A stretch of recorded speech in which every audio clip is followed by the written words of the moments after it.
Do you know there are places on our planet where the laws of life seem to fail? A place where heat, cold, and poison reach limits that can destroy everything. But somehow, they don't. Here, the air itself feels too hot to breathe, the ground whispers with acid, and the wind is sharp enough to draw blood. Our beautiful planet is not gentle. It breathes fire and ice, its heart beating through storms, quakes, and oceans of poison. Most of us live sheltered within the narrow comfort zone that we call habitable. But beyond that fragile border, the Earth reveals its truest face in a place known for violence, beauty, and endurance. Some naturally happen while others are man-made, hidden and protected from the common man. I'm Alex Turner, and we are going to explore where there is life, even in the most extreme of habitats. Don't forget to subscribe as you come along for the ride. Across billions of years, Earth has been both a cradle and a crucible, shaping, testing, and reinventing life in forms stranger than we can imagine. Volcanoes, glaciers, deserts, and toxic lakes are not just settings for adventure or danger. They are laboratories, living experiments that rewrite what we thought was possible.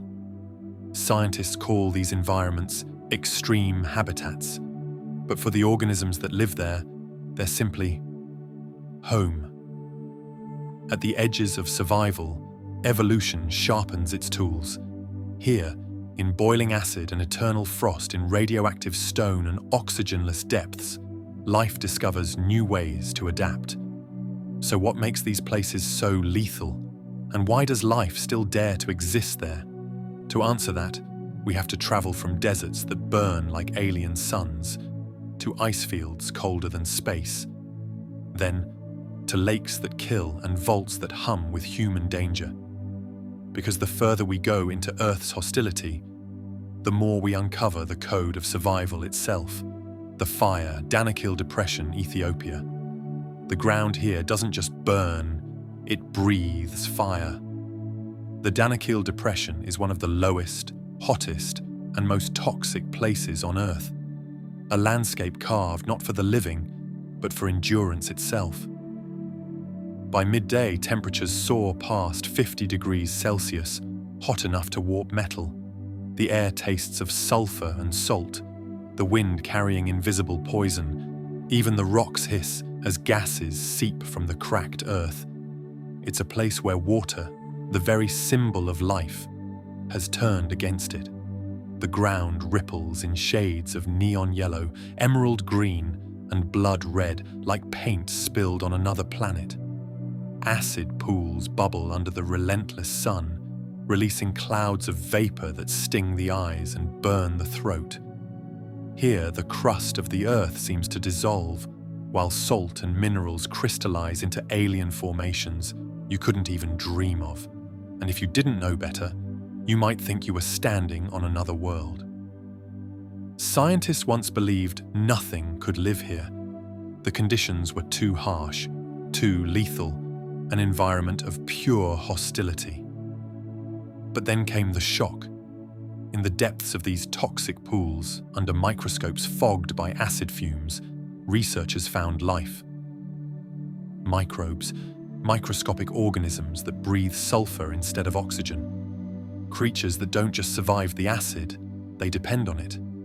Their very cells are built for corrosion, thriving in water so caustic it can dissolve human skin. To study them, scientists wear full chemical suits, their instruments corroding after hours. Yet these microbes float freely, multiplying, evolving, completely at home in a world that should not exist. NASA's astrobiologists have taken special interest in Danakil, because if life can survive here in this furnace of acid and fire, then maybe it can survive out there. On Mars, on Europa, on worlds that glow red beneath alien suns. The Danakil Depression isn't just a landscape, it's a message written in acid and heat whispering that life's boundaries are far wider than we ever imagined. The ice, East Antarctic Plateau, now from fire to silence. A place where the world seems to stop breathing. Welcome to the East Antarctic Plateau, which is the coldest place on Earth. A vast white emptiness stretching beyond the horizon, where even the air seems frozen in place. Here, the temperature has fallen to -98 degrees Celsius, so cold it steals the warmth from your body before you even feel it leaving. The air is razor dry, sharper than glass. A single breath burns the lungs. Snow doesn't melt here. It sublimates, turning directly from solid to vapor, vanishing before it ever becomes water. There is no sound, no birds, no insects, not even the crunch of your footsteps, because the ice is so hard it refuses to yield. It feels less like standing on Earth and more like walking across the surface of the moon. And yet, even here, beneath kilometers of ancient ice, something stirs. Scientists drilling deep into the frozen layers also discover different species of microbes, all ancient, dormant cells, sealed away for millions of years. Some were revived in the lab, awakening slowly from their glacial sleep. Others, impossibly, were still alive beneath the surface, sustaining themselves in darkness and cold that should end all chemical motion. To find life in such a place defies reason, but nature doesn't follow our rules. These frozen microbes carry the memory of ancient Earth, a record of resilience written in ice. And as the ice cores melt in scientists' hands, the lesson that life doesn't wait for the perfect conditions becomes clear. It carves them out of the impossible. The Wind, Tornado Alley, USA, from frozen silence to chaos incarnate. In the heart of the American Midwest, the sky itself becomes a living creature, one with breath, rage, and hunger. This is Tornado Alley, a stretch of land that hums with invisible tension, where calm blue mornings can transform into nightmares by afternoon. Here, warm, humid air rises from the Gulf of Mexico, colliding with cold, dense fronts sweeping down from the Rockies. The clash is violent, electric like a titanic struggle of temperature and pressure that births supercells, the colossal storms that give life to tornadoes. When they form, the world seems to hold its breath. Clouds twist like muscle under the sky, green light bleeding through their bellies. Then, from the churning heavens, a funnel descends, silent at first, graceful, almost beautiful, until it touches the ground. In seconds, beauty turns to terror. Winds reach speeds of over 300 miles per hour, fast enough to lift entire homes off their foundations, hurl cars through the air, and strip the bark from trees. Power lines whip, roofs vanish, and the air fills with a roar that drowns out every human sound. It's a destruction so raw, so absolute, that standing near it feels like staring into the heartbeat of the planet itself. And yet, for all our technology and centuries of study, we still can't fully predict where the next one will strike. Every year, meteorologists watch, model, and calculate, but the chaos refuses to be tamed. Tornado Alley remains a mystery machine of wind and violence, its logic written in currents we still can't decode. A reminder that even the air we breathe, that most familiar of elements, can turn against us in an instant. The poison, Lake Natron, Tanzania. Under the shimmering African sun, Lake Natron glows like a wound. Its surface ripples with blood red and pink hues, reflecting a beauty so surreal it feels painted. But this beauty deceives.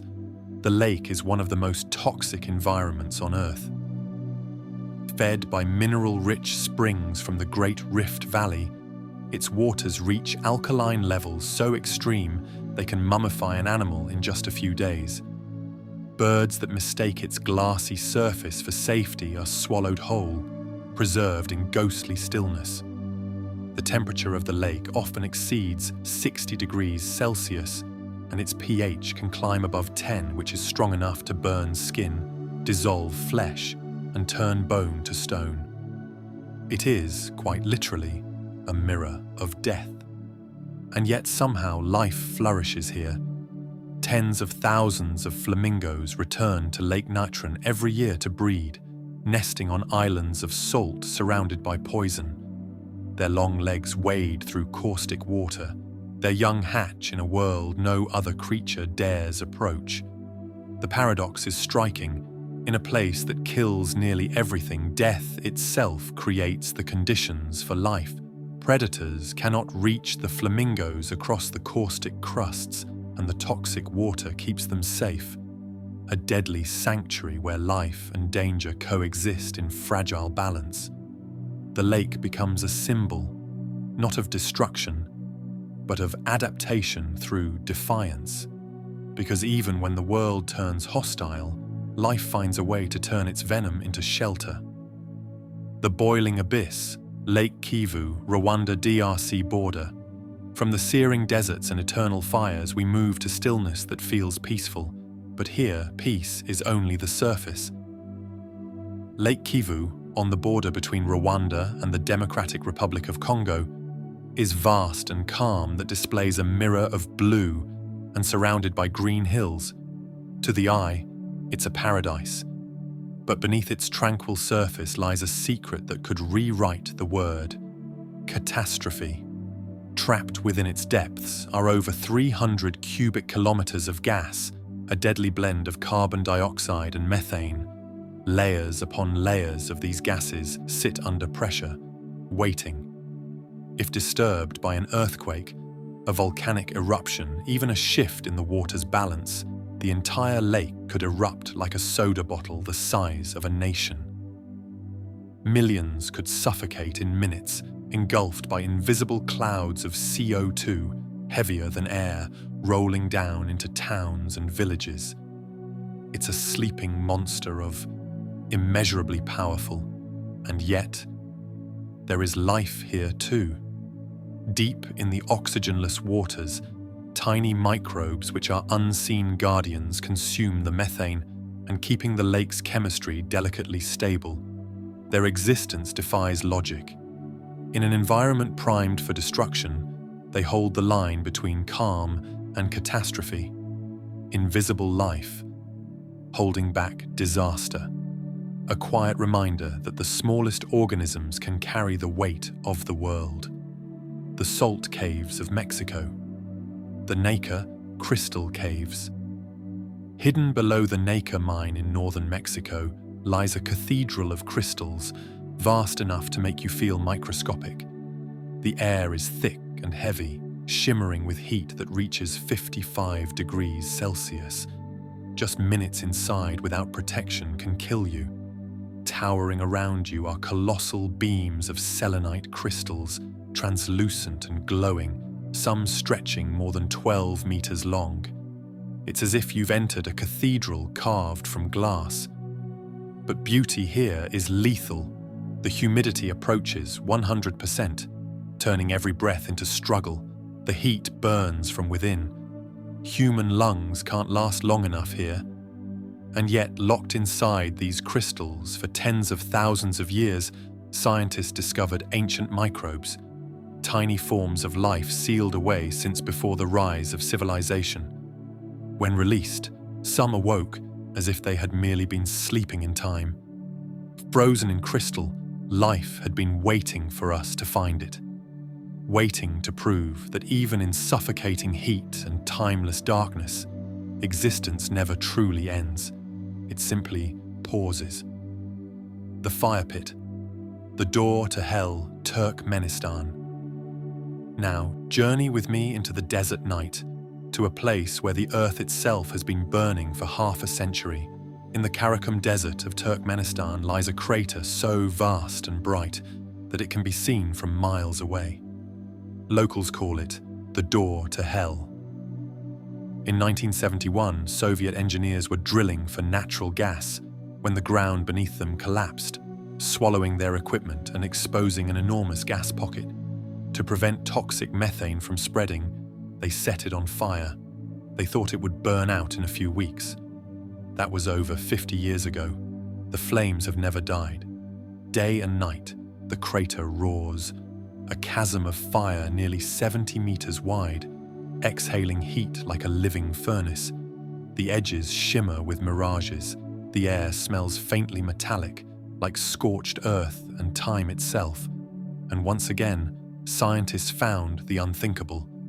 Around the rim of this eternal blaze, they discovered bacteria thriving in the searing heat, feeding on methane and trace minerals.